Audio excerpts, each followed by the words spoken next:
So welcome to the CDNify podcast. So today I'm joined by Ben, who's our front-end developer, and we're going to be chatting with Jeff Atwood. So for those of you who don't know, Jeff is one of the original co-founders of Stack Overflow and Stack Exchange, and he's also the guy behind Coding Horror, and he's recently been working on a new project which is called Discourse.org.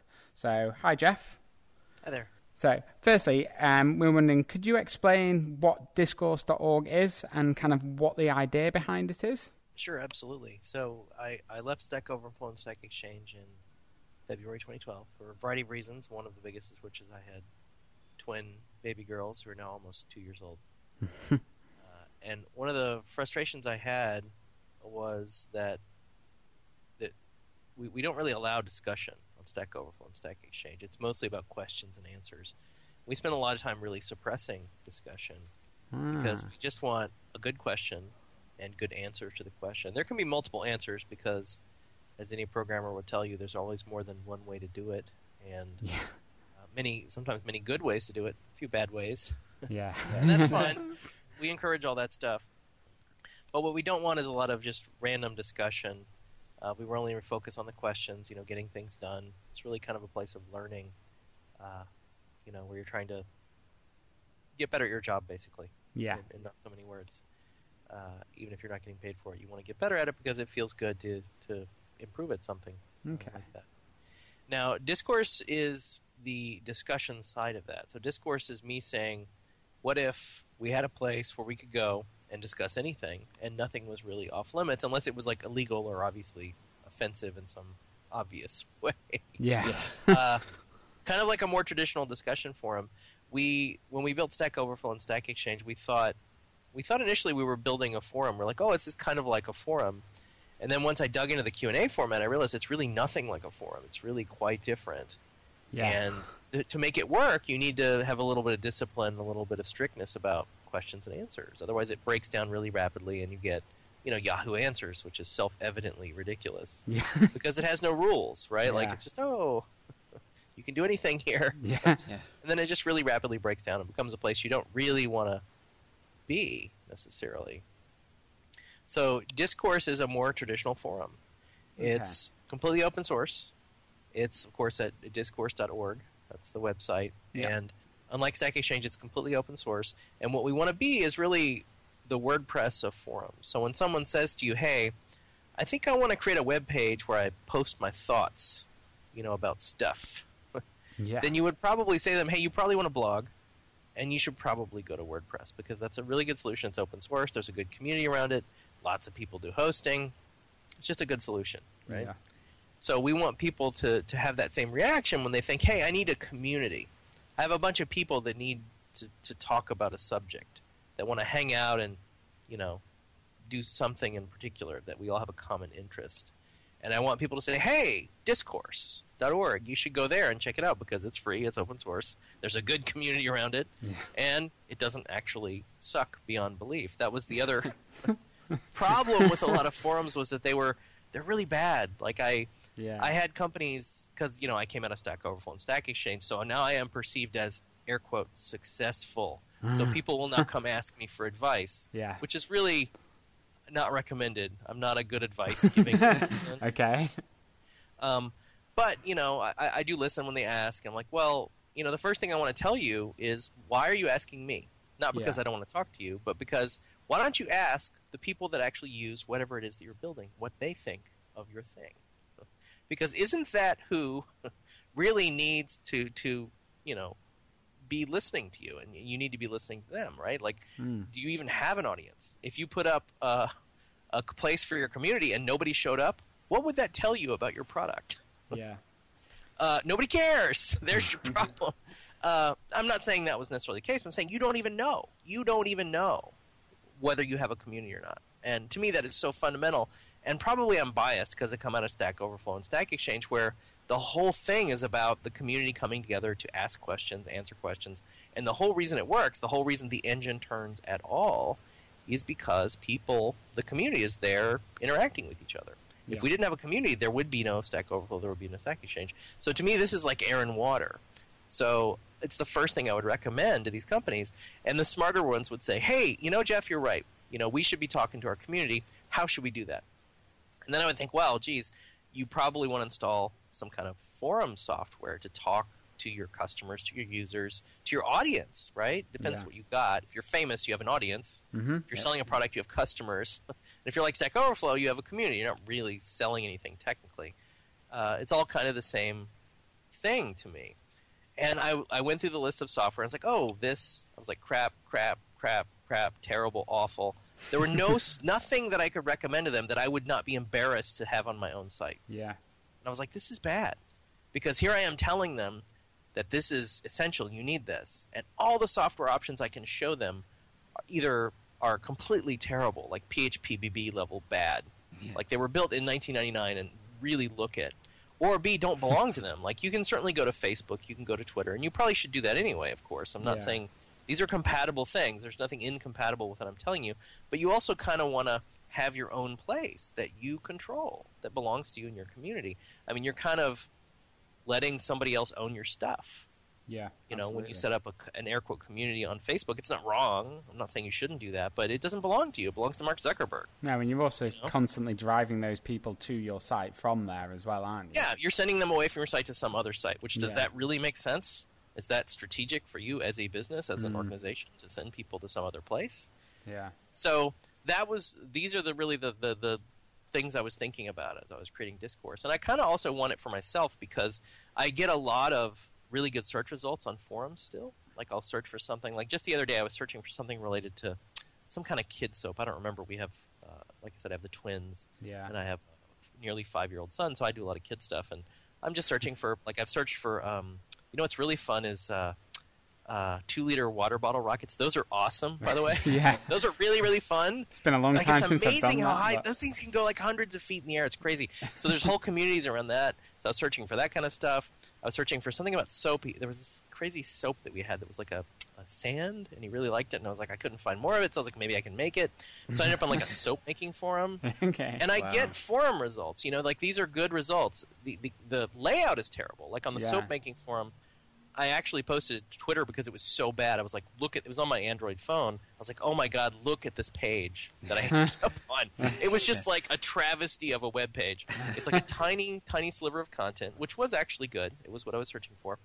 And just surrounded by just basically bullshit, right? Like ads and noise and like links. And it had that plugin where like keywords are converted into ads with a double green underline, that hideous, hideous thing. Yeah. And it was just unbelievably bad. I was like, look, this is what the problem, right? Like, this is good people trapped in really, really bad software. Experiences, yeah. Yeah, and, you know, I want to have something that's out there that's free and open source thing. Say, hey, you know, I don't know. And changing these communities is really hard. I don't have any illusion that, you know, this soap-making forum is going to wake up tomorrow and say, you know what, we're all going to switch to Discourse. It's not going to happen. Yeah. It's not going to happen. But long-term, you know, 5 to 10 years out, they will have an open source project that they can eventually switch to and own their own destiny. You know? Yeah. And a lot of these softwares are for pay things. Like Absolutely. a lot of the forms, there's very few that are open source. And the ones that are a business model that I particularly hate, which is the open source version is free but crappy. Yeah. And if you want the really good version, you pay money. Yeah. I hate that business model. I think that's just It's frustrating for kind of them working with that stuff, isn't it? Yeah, and it's funny too. Well, I don't want to name names, but there's one company that does this, and their software's not bad. I think we know.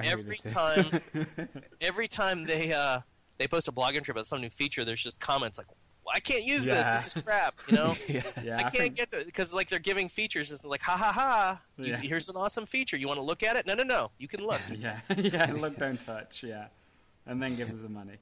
Yeah, I just don't like the business model. Yeah, I mean. It's just personal. So do you think is that going to be a big way for Discourse to differentiate itself from other discussion platforms, the fact that it is open source? I think so, yeah. There's not at first I was like there's hardly any, and it turns out PHPBB is open source, but it's so bad that like does it really matter? I mean, I guess technically yes. Really bad software on your website. Yes. It's free. Congratulations. Yeah. And there's one other, and again I don't want to feel like I'm shaming people, so I don't want to say specific names, but you can find it. And there's a few forum options that aren't completely terrible. Yeah. Obviously not as good as Discourse. I do remember Envision Free back in the day, starting. And they all like Do you remember that? Everyone had a forum. Every one of my friends had a forum about something, and it was on InVision Free, and it was great. And this was going back, probably about 10 years now, but it was terrible. Like, looking back on it, we thought it was good at the time, but it was really, it was really bad. That's a really interesting anecdote, because I haven't heard that before. I haven't heard of, 10 years ago, everybody just setting up forums for fun. And I want Discourse to kind of bring that back. I feel like the whole word forum has been poisoned, because it's been so bad right.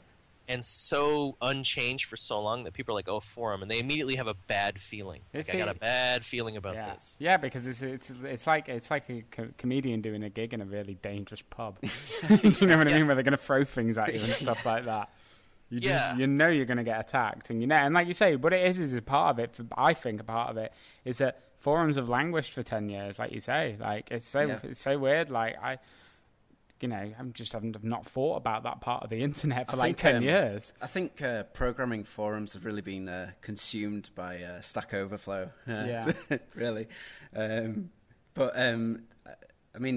There's potentially a huge, gap we're missing out on here. Yeah, and there's also, I'd say also there are a lot of kind of really good niche communities out there who are essentially, the thing I was thinking of is Instructables. Oh yeah. So yeah, that's got a brilliant community around it, and almost you can kind of imagine that 10 years ago, Instructables might have actually just been a forum and not a blog, and it's just that they've taken that kind of aspect of community around that kind of niche interest, and they've applied it, to a publishing platform, essentially.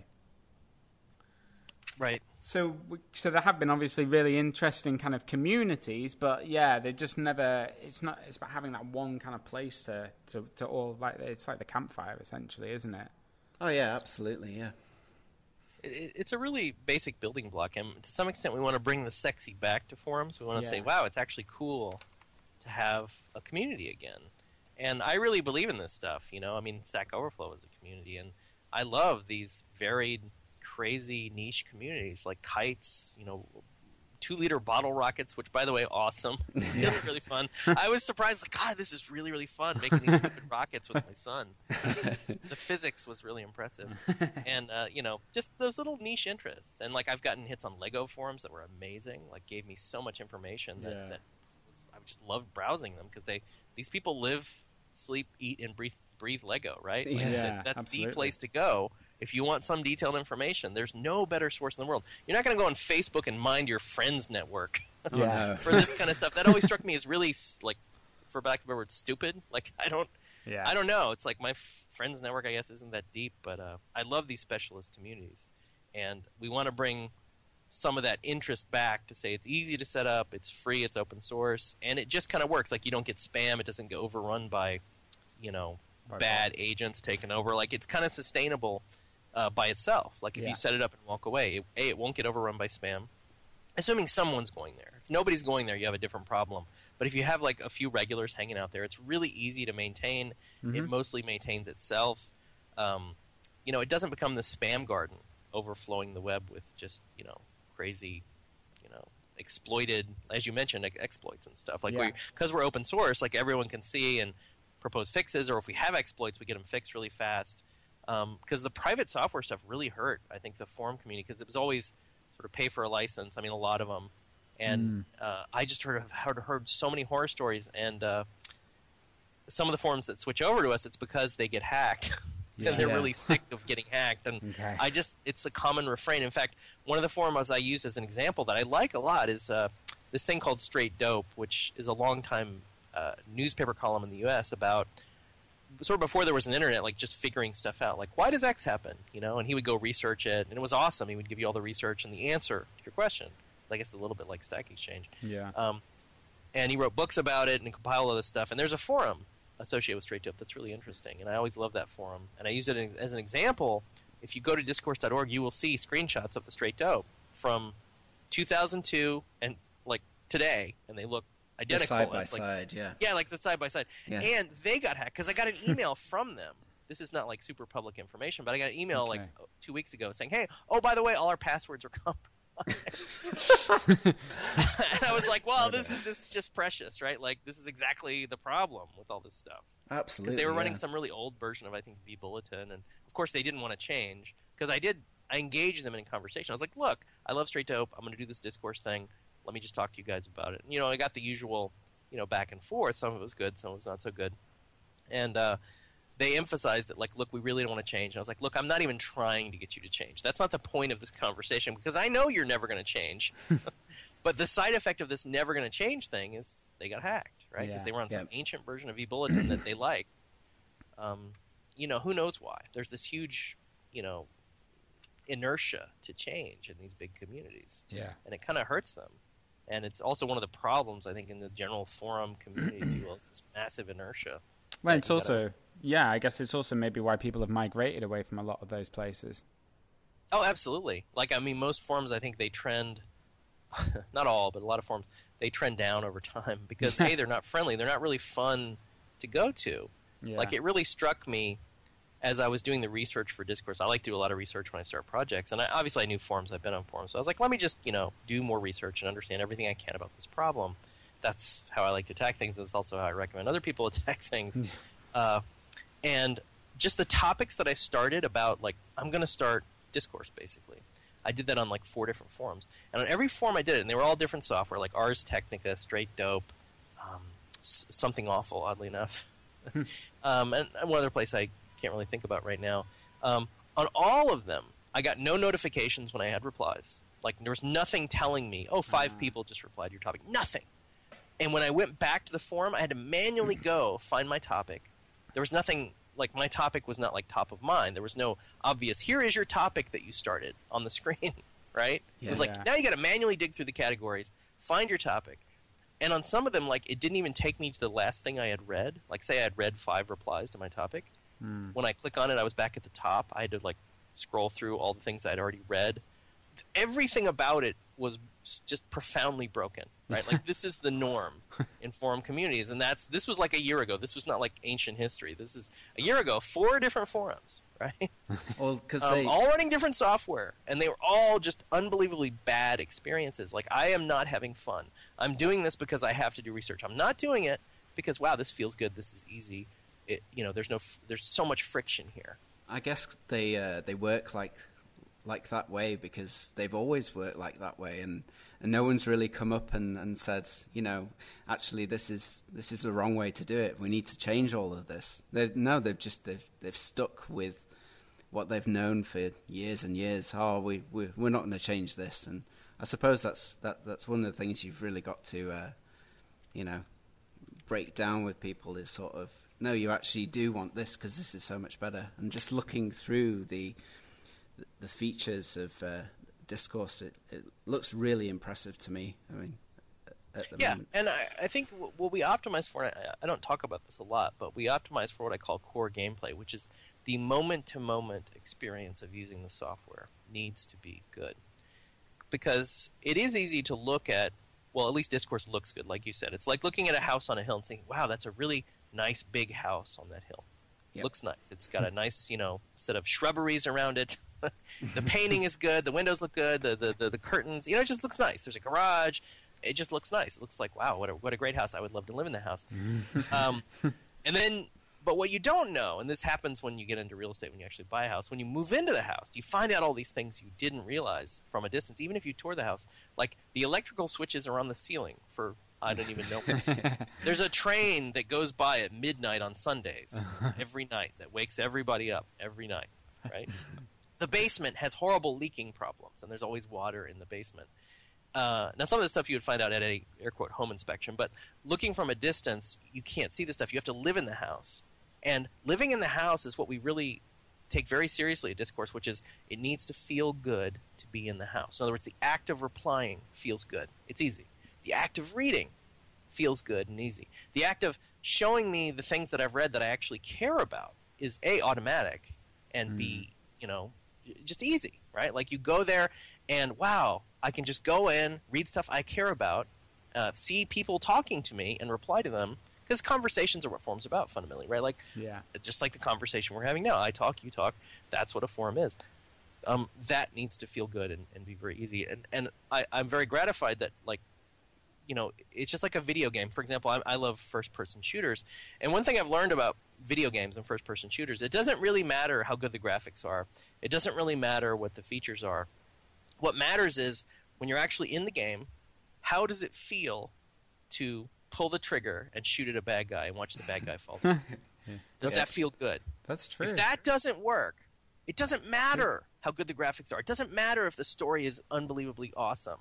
None of that stuff matters. What matters is the moment-to-moment gameplay has to be good for the rest of it to even matter.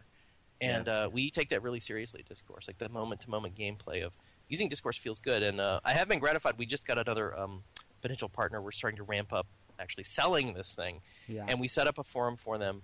And, I have low expectations because I'd rather things go better than I expect than like assume things are going to go awesome. So I kind of sort of assume things are going to fail unless just for my own sanity, honestly. Yeah. I'm always pleasantly surprised when things don't fail.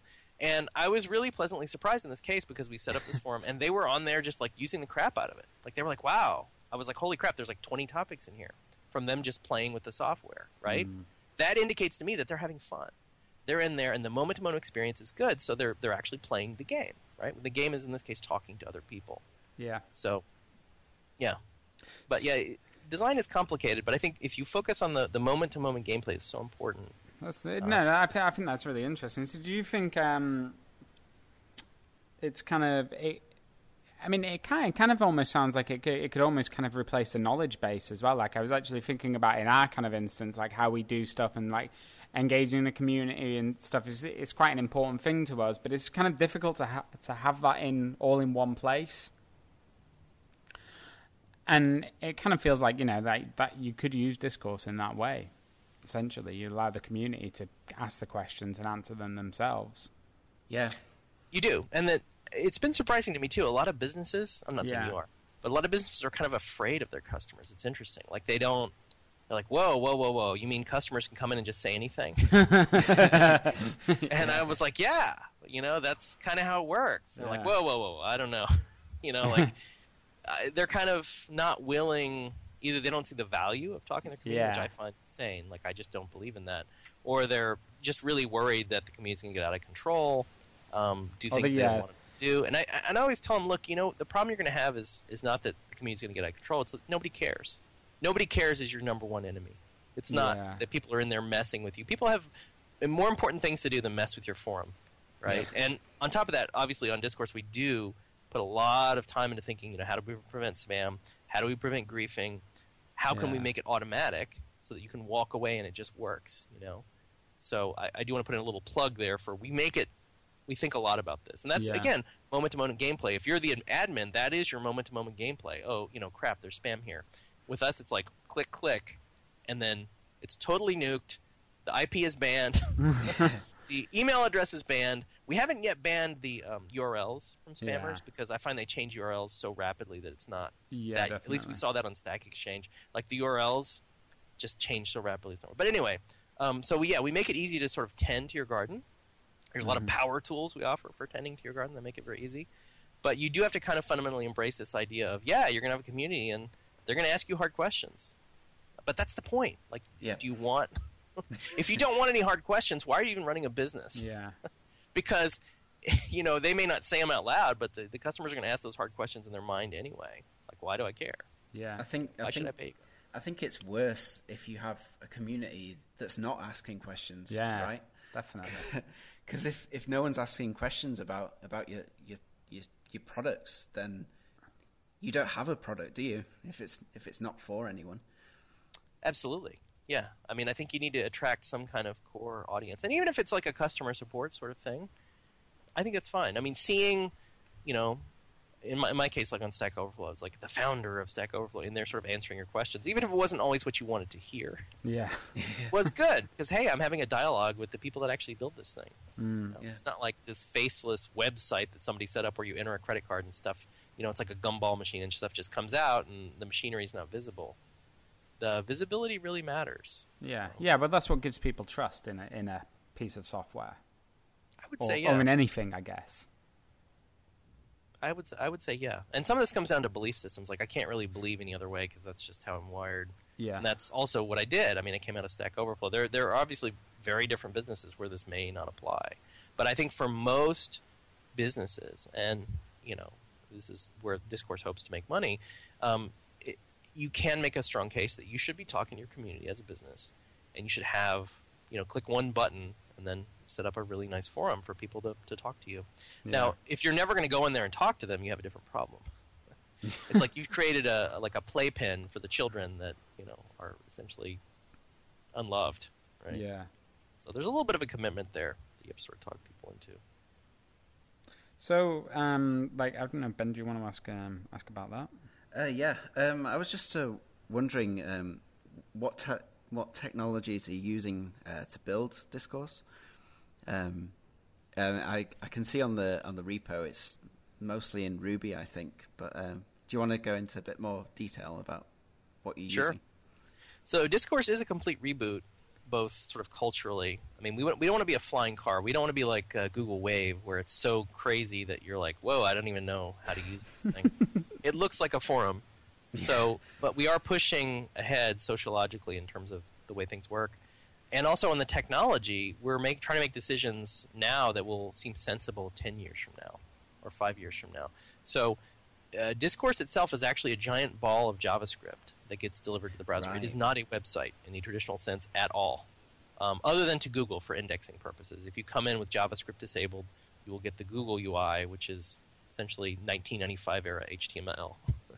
But in a modern web browser, and again, we don't even support IE8 at all. We don't even pretend to support IE8. We barely support IE9. You get a complex ball of JavaScript that comes down, runs in your browser, and essentially it's an application that draws on the screen. Right? Yep. It's like drawing the forum post. When you hit the back button in Discourse, you're not actually loading a new web page. The app is just redrawing the screen. You understand? Yeah. And it's actually talking to the website, getting the data it needs, like JSON, like an app would, like on your phone. So really, this is kind of a very modern way of building apps for the web. I wouldn't say a lawyer's blog needs this approach necessarily. But if you're building an app, this is a very cutting-edge way to build an app. The framework we use is Ember.js. Yep. And the back end is Ruby.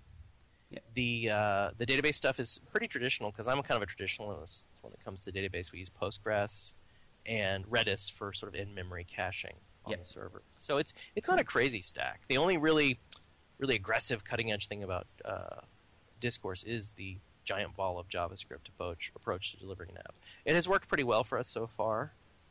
The only time we run into trouble if people insist that they need really old browser support, I'm like, well, I'm sorry, we can't. That's just not in the cards for us at all. That's really interesting, actually. Have you made a specific decision not to support certain browsers? Because actually, we kind of feel the same about certain browsers. Right. Well, it depends what you're trying to do. I think if it's mostly static content, it's not really that hard. Yeah. Support, say, IE8 is not that nuts. IE6, of course. I mean, it's completely ancient at this point. I think when people say certain browsers, they mean Internet Explorer.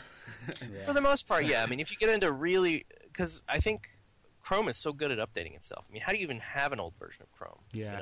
How is it even possible? It's like it's so aggressive about updating itself. And Firefox in recent versions has gotten very aggressive about that as well. They're on version, God knows, 16 now. It's like they've adopted the Google model of versioning, which I have mixed feelings about. Yeah. But they update very aggressively as well. Whereas IE just tends not to get updated. That's really the problem. So if you're talking to somebody that's IE8 or IE9, it's just that's the platform. The whole platform has to be updated. Yeah. We actually work brilliantly on IE10 and IE11, and I actually really like IE10 and IE11. I use them for touch browsing on the Surface. I think it's actually literally the best web browsing touch experience that there is, ironically. That's interesting.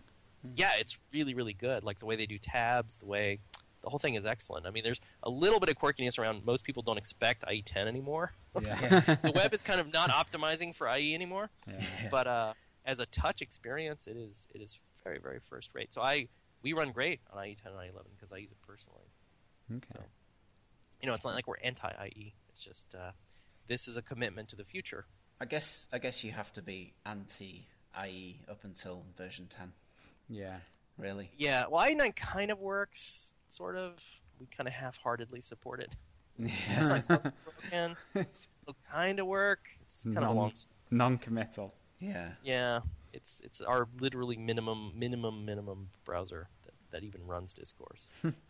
So it's hard to find versions of Firefox that won't run Discourse. It's hard to find versions. Yeah. We tried too, ironically, because we added a message that says, "Oh, your browser is out of date." And we're like, "Geez, how far back do we have to go to not run?" Holy crap! You have to go back to like 2 point, like really far. Yep. Yeah. So, like, I guess kind of with Discourse being an open source project, in comparison to say the stuff you previously worked on, like what are the challenges that you kind of face when you're trying to build an open source project? It hasn't. I haven't seen challenges in the sense that it's been more difficult. I would say there's a lot more focus on unit testing because you're getting a lot more contributed code, and I don't know. It's just healthy for the project to have tests that run, spec tests to make sure that things aren't breaking all the time. Yeah. Kind of as a commitment to your community too, because if they install and you just checked in something that kind of broke everything, they're going to be pissed off because it's annoying. Yeah. So I think you have to be a lot more strict about unit and spec tests. That's probably the number one thing that I notice. But there's really not a whole lot of downside. I mean, unless you view the code as like, your secret sauce, you can't give it out. It's like the reason you make money. It shouldn't be open source. Which is, I mean, that's fine. That's fair. I think if companies want to do that, I don't have a problem with that. But to me, that's the only reason to make stuff closed source anymore. It's because you have to. Yeah. Because it's like, otherwise we don't make money and the company goes out of business. Yeah. Granted, that's a very good reason. That's a very good reason. But putting that aside, if you can, I mean, there's just no downside. People are reviewing your code. You're getting people submitting code. It's great. Like, I love it. I don't have a problem with the...